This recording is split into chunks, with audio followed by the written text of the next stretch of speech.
Good morning, ladies and gentlemen, and welcome to this tutorial video on bow stalls.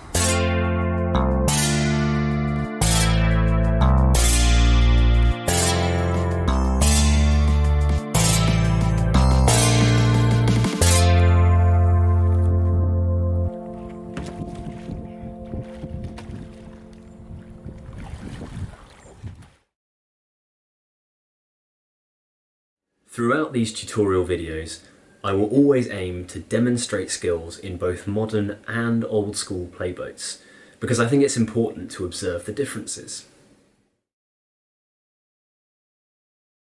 There are also a few phrases I use repeatedly in these tutorials, so I'll just briefly explain those now. First of them is the centre line. That's just an imaginary line dividing the kayak and kayaker left and right, and it runs down the centre of the body and the centre of the boat. I also talk a lot about pre-loading or loading. There's a better explanation of this coming in the Lean Clean video that's coming soon, but it refers to the subtle control of hips and core muscles to place weight on specific quadrants of the boat, and it often therefore means that you're loading that quadrant with surface water. And finally, neutral positioning. This refers to a baseline standard of posture and muscle engagement. When upright, for instance, neutral means being sat upright, leaning neither forwards nor back, with the core engaged but not tensed. Bow stalls. One of those fundamental freestyle skills, complementary to any of the slicey moves, and the gateway to one of freestyle's most stylish tricks, the loop. In this video, we'll look at the most common method of getting into a bow stall, traditionally called a double pump, as well as how to hold a bow stall once you're vertical. So how do you get there? Well, if you haven't already, I suggest going back and watching last week's video on cartwheels, because that covers this bow initiation in some detail.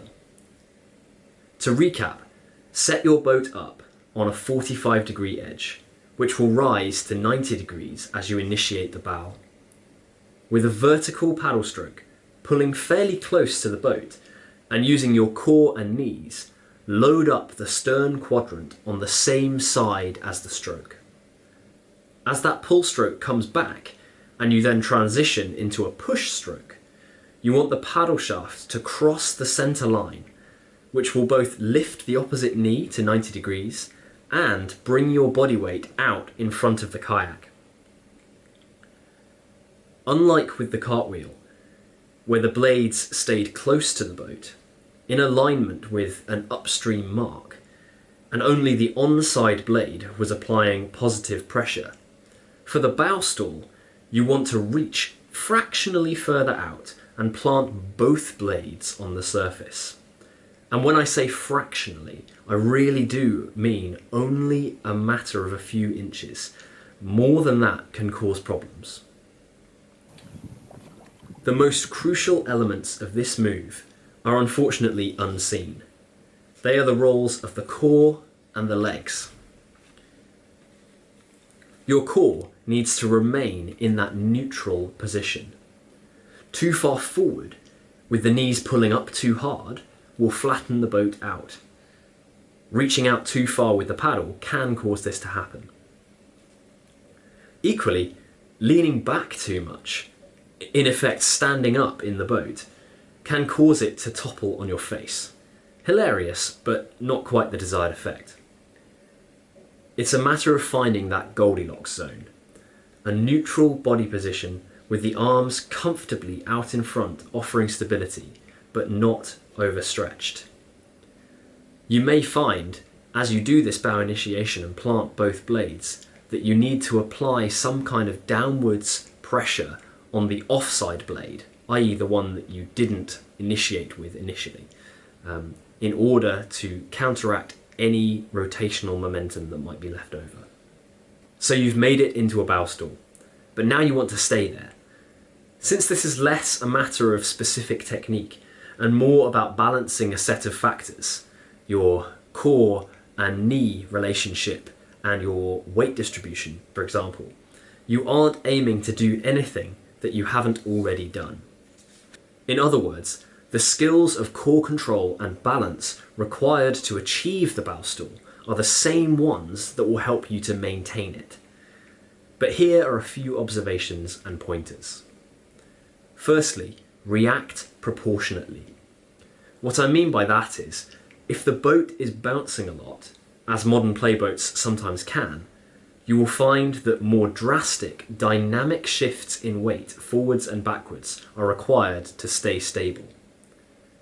But in most circumstances, your shifting of weight will be slow and subtle, moving by very gradual degrees. Secondly, even though your whole paddle is in the water, you may only be applying pressure through one blade, if at all.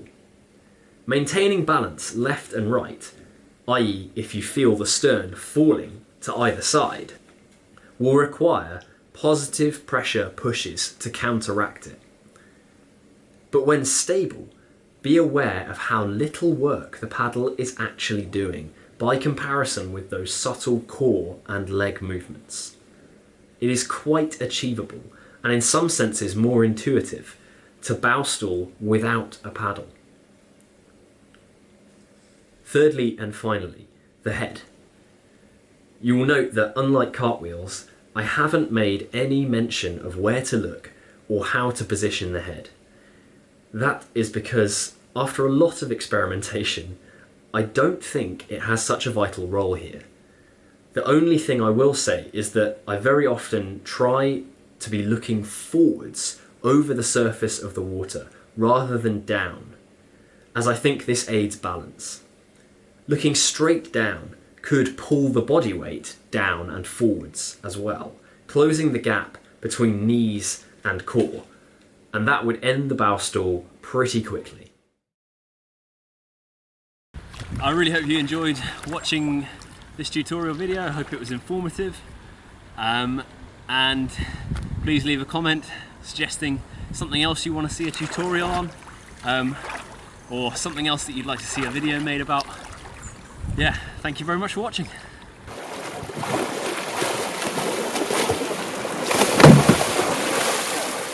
There we go. That's what we wanted to do.